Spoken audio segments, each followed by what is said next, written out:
Welcome to LC Screen Talk. My name is Larry, and this is my review of Into the Woods. Don't you know what's out there in the world? Someone has to shield you from... If you're not familiar, Into the Woods is a film adaptation by Disney of the Broadway stage musical. A musical that I know is beloved by many, but it brings several of your favorite fairy tales together into one big story, intertwines them, and it all happens as people travel into the woods. So, how did the film do? Overall, I thought it was a fun ride. I really enjoyed Into the Woods. I thought the acting cast was really strong. So they brought together pretty much an all-star cast for this all-star fairy tale venture. And the cast all brought it. Nobody phoned it in. I didn't feel like anybody was just kind of there for a paycheck. Meryl Streep I thought was fantastic. I forget what a fabulous singing voice she has because she sounds amazing in this movie. And her acting is wonderful as always. She really brings this Wicked Witch to life. She also has some of the best comedic moments of the entire film. I loved Emily Blunt. I thought she completely sold her character as the baker's wife. She really did a great job. And I love her in everything she does. And she didn't let me down here. Anna Kendrick, I also was stunned. I forget what a great singing voice she has. It's not just this little, cups song kind of singing that she can do. She sounded fantastic. I thought she was really convincing in the role of Cinderella because I was a little bit worried about her in that role going in, but I thought she really sold it. She did a great job. Chris Pine was a personal highlight for me.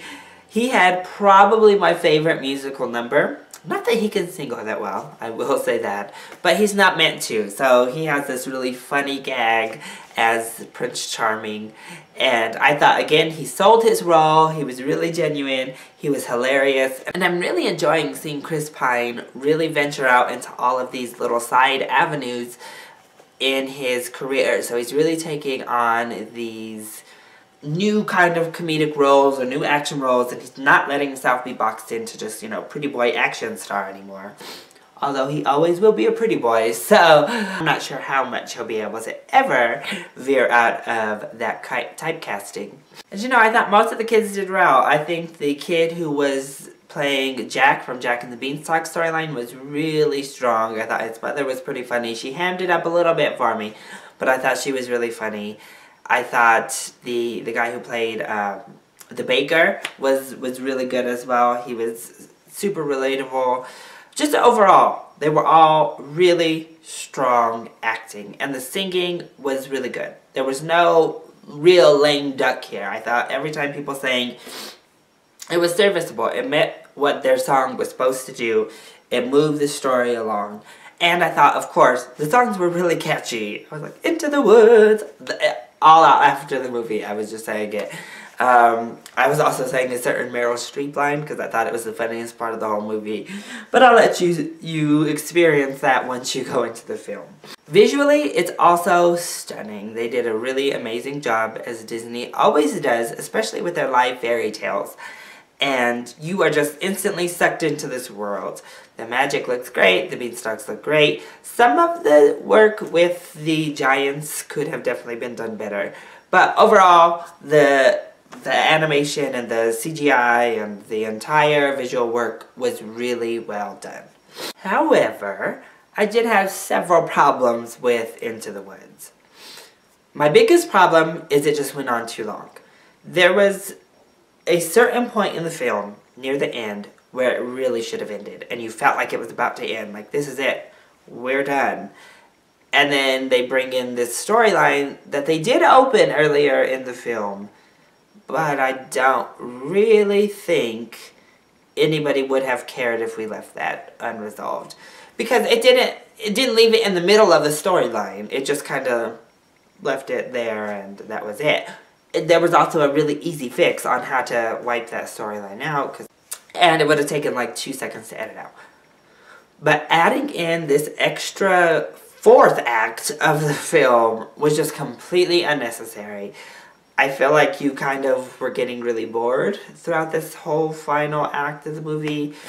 It shoehorned in this really awkward, like, encounter in the woods that didn't need to happen between Emily Blunt and another character. I don't know. That whole final part, I just think really needed to be cut out. It didn't serve anything to the story, and we would have all been better for it if they had just left it off. So, be prepared. When you think this movie is gonna end, don't finish your soda because you think you're nearing it, because you're not. Make sure you hold on to a little bit of sugar to help make it through that final fourth of the film. Another big complaint I have with the movie is Johnny Depp. As you probably know, he plays the big bad wolf here. I thought Little Red Riding Hood was not very good either, so I didn't really enjoy her. She got a little bit better, but really I just thought she was overacting and she was obnoxious, and I was like, oh gosh. Every time she had to come back on screen, I was a little bit annoyed. But I am pretty positive that the play edition of this story, the wolf and Red Riding Hood have some sort of actual affair, like sexual love affair. And they cast a young girl, like a very small girl, in the role. So it's this weird pedophile, like, awkwardness. Like, you don't feel like he's trying to eat her or anything. You feel like they had a love affair because the songs are written that way to make you see that. Disney tried with imagery and all this other stuff to make it seem, but as that little girl sung those words, I was just like horrified listening to it because it's so disgusting and so disturbing that I think really Disney should have either cut the wolf out of the movie because Johnny Depp didn't really add anything to the movie in general. His wolf was whatever. It just was so creepy. They should have cut him out. It was terrible. Or just cut those songs out and wrote new songs. I know purists to the musical would have been outraged, but the movie would have been better for it because that plot line was just terrible. And it was horrible to sit there and listen to it and sit through it and experience it. I just didn't appreciate it and didn't approve of it at all. And there was just some other kind of dumb stuff that characters do, but overall, outside of those two, I enjoyed the film.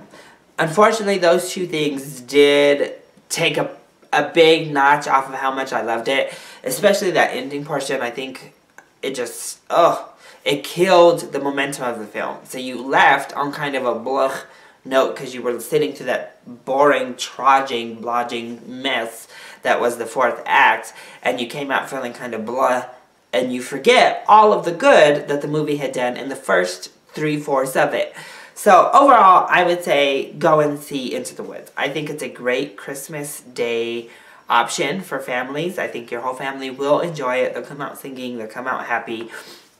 It's inoffensive. It might be a little bit scary, I think, for small children. But it's a nice family film to go experience for the holiday. So I definitely recommend Into the Woods. I would say if you can, get into it as a matinee. I'm not sure it deserves a full price ticket. That has been my review of Into the Woods. I hope you enjoyed this video, and if you did, go ahead and click like down below, and subscribe to the channel while you're at it so you're always up to date on our latest videos. And go ahead, join in on the conversation, comment down below, or talk to me over Twitter. Have you seen Into the Woods? Are you looking forward to seeing Into the Woods? Are you a fan of musicals? Let me know.